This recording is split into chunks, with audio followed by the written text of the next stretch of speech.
अलविदा धर्मेंद्र, सिनेमा के ही मैन जिसने मर्दानगी को भी मोहब्बत सिखाई, अब नहीं रहे। आज सिनेमा थोड़ा खाली हो गया।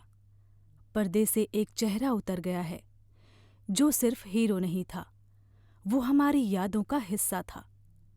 बॉलीवुड के ही मैन धर्मेंद्र अब नहीं रहे, पर यह कहना मुश्किल है कि ऐसे लोग जाते भी हैं क्या, क्योंकि जब तक बसंती इन कुत्तों के सामने मत नाचना याद रहेगा, तब तक धर्मपाजी कहीं न कहीं जिंदा रहेंगे। अब जरा सोचिए, अगर 60 के दशक में कैमरा चलता और किसी देसी हीरो की झलक मिलती तो सामने वही चौड़ा सीना, वही मुस्कान जिसमें पूरा पंजाब बसता है, और आंखें जो कहती है, कुड़िए तैनू प्यार कर बैठा हाँ, तो समझ लीजिए धर्मेंद्र स्क्रीन पर है।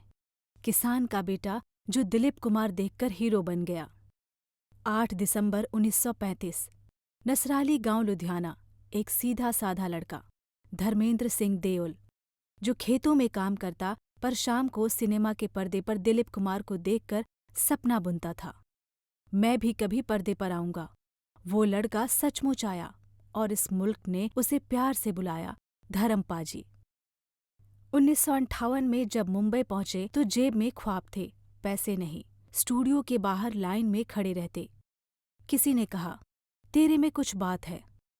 दिल भी तेरा हम भी तेरे से शुरू हुई कहानी, और फूल और पत्थर ने धर्मेंद्र को बना दिया हिंदुस्तान का पहला ही मैन। सीना चौड़ा, दिल उससे भी बड़ा। ही मैन कैसे बने? धर्मेंद्र हिंदी सिनेमा के पहले एक्शन स्टार थे, लेकिन फर्क ये कि उनके एक्शन में गुस्सा नहीं, गर्मजोशी थी। तू हाथ लगाना नहीं वरना मैं तोड़ दूंगा वाला डायलॉग अगर कोई सलीके से बोल सकता था तो वो बस धर्मेंद्र थे। फिर आए शोले, और वीरू तो जैसे हिंदुस्तान के हर शराबी का आइकन बन गया। पानी की टंकी पर चढ़कर बसंती इन कुत्तों के सामने मत नाचना, ये डायलॉग अब भी उतना ही जिंदा है जितना रमेश सिप्पी का कैमरा। रोमांस में भी हीरो नंबर 1। धर्मेंद्र जितने जोशीले थे उतने ही दिलफेंक भी। अनुपमा, चुपके चुपके, शराफत, सत्यकाम, इन फिल्मों में उनका नर्म दिल रूप देखने लायक था। वो रोमांस करते नहीं थे, महसूस कराते थे। और ऑफ स्क्रीन, हाँ, वही हेमा मालिनी वाला किस्सा, ड्रीम गर्ल और ही मैन का प्यार बॉलीवुड की सबसे चर्चित प्रेम कहानियों में से एक बन गया। दोनों ने 1980 में शादी की और आज उनके बेटे सनी देओल और बॉबी देओल, वो भी इंडस्ट्री के बड़े नाम हैं। पर्दे पर मर्दानगी का नया चेहरा। धर्मेंद्र ने दिखाया कि मर्द सिर्फ लड़ने के लिए नहीं होता, प्यार करने के लिए भी होता है।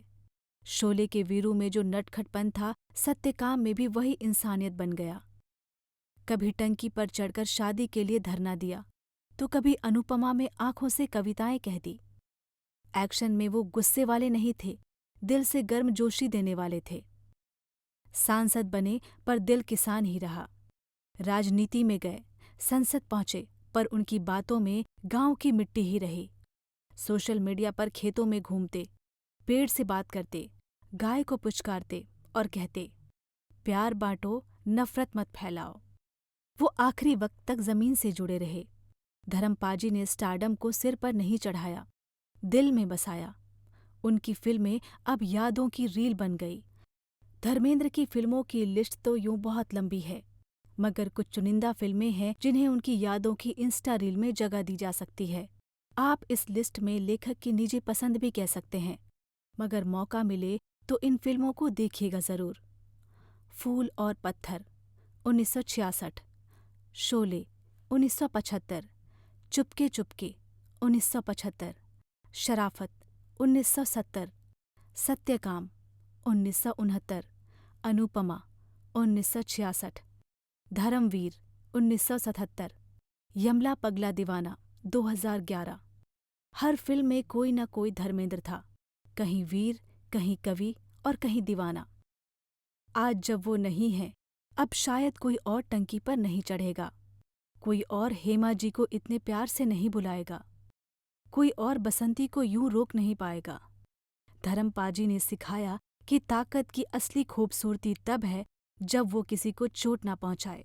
वो हंसते थे तो पर्दे पर धूप पड़ती थी, आज वो धूप ढल गई है। लेकिन याद रखिए, धर्मपाजी मरे नहीं हैं। वो वही हैं, शोले के उस गांव में, पानी की टंकी के ऊपर, जहां वीरू अब भी चिल्ला रहा है, बसंती, इन कुत्तों के सामने मत नाचना। और नीचे लोग अब भी ताली बजा रहे हैं। शब्दों में बस एक बात, धर्मेंद्र गए नहीं हैं, वो बस किसी और सीन की शूटिंग पर निकल गए हैं।